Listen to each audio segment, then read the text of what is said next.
What's up guys, Nick Hermans here, and for my book report I chose Synthetic Worlds, The Business and Culture of Online Games by Edward Castronova.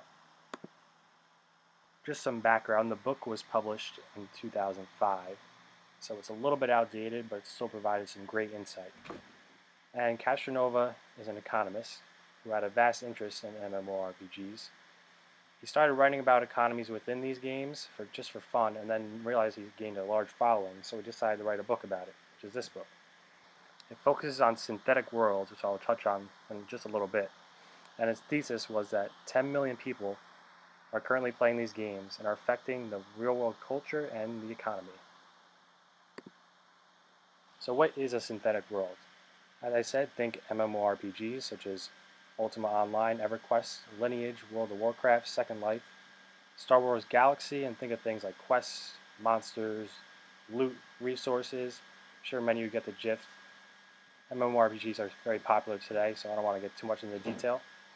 He defined it as crafted places inside computers that are designed to accommodate large numbers of people.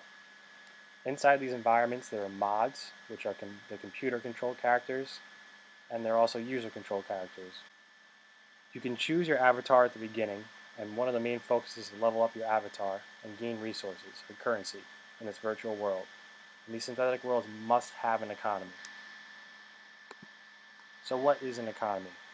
It's a study of choice under scarcity. Humans have desires and they can never be fully satisfied with current resources because these resources are scarce. When thinking of an economy, don't only think about money. The main focus of an economy is pretty much just the choices that people make, which most of the time does involve money, but does not necessarily have to. Let's look at the economies inside these synthetic worlds. Castronova states that fun isn't everything, it's the only thing, and that is the one main difference between the synthetic economy and the real-world economy. Geographically distributed resources and lands. So, everything must be distributed equally. You can't have all the resources in one spot, and lands and places inside this world have to be spread out so everyone's not crammed in one area.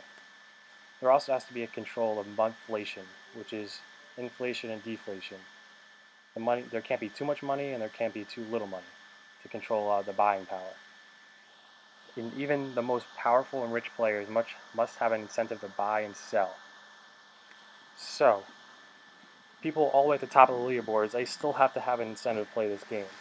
So therefore, a lot of these games have made it harder to gain experience points and resources as you move along, which is a smart strategy. In these worlds, they also have to avoid bugs, glitches, and loopholes in order to prevent economic shocks. So you can't have anybody hacking the game, putting more money into the game without people knowing, as it will ruin the economy of it. And rewards cannot be too high, but they also cannot be too low.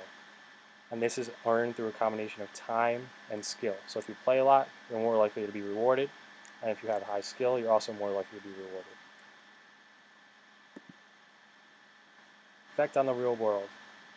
eBay hosts $30 million in synthetic world trading every year, and that was only as of 2004, so it's only gone way up since then. eBay and other sites are foreign exchange markets between the real world and synthetic world, and people are making a lot of money off of these worlds. So, should they be taxed on these earnings?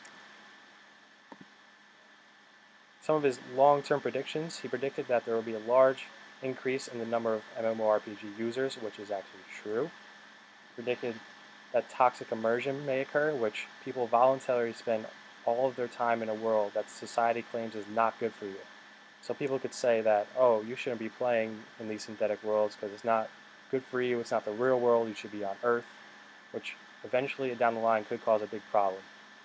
And people will spend more time in these synthetic worlds than the real world, and they have the potential to become permanent homes. So maybe people want to live in these synthetic worlds. What's stopping them? But also, will it be a problem when people decide to only live in these worlds? And tension between synthetic world and real world will increase. With laws and even just people wanting to stay there, tension will only continue to increase between these two worlds. Relation to today's games, World of Warcraft alone has about 10 million users. When Castronova started writing this book, he noted that there were 10 million MMORPG users. So just in 10 years, this market has exploded. Now it's estimated that there are about 700 million MMORPG users, which account for about 15 billion in annual revenue. MMORPGs are one of, if not the most popular gaming niche today, and Castronova, to a degree, predicted all this growth and the impact that these MMORPGs will have.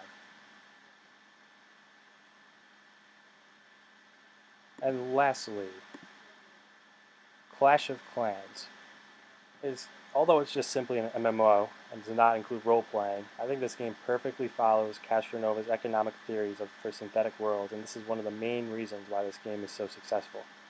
I personally am not a big fan of MMORPGs, so the whole time when I was reading this book, I was kind of relating to Clash of Clans. In this game, it's easier to level up in the beginning, but costs gradually increase, and I really think that it just presented a perfect economy within the game, with buying and leveling up. And that is about it. So thanks everyone for watching, and I'll see you later.